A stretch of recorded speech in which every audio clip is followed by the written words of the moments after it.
Hello, everybody. My name is Dmitry Kotov, and I'm the product manager of Postcards by Designmodo. So this video is about walking through the features that are made to make your process of edits and tables easier.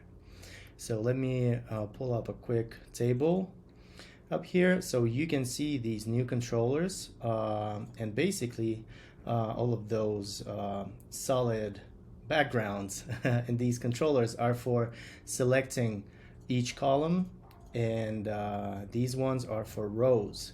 So you can see some additional controllers. These are for reordering either rows or, in this case, oops, I'm sorry, columns. What we can also do is add a new column. We can delete it. We can delete a row. We can add a new row. So this is pretty much basically it. So let us know how you like that, if there's anything that we can improve. But so far, thank you for your time.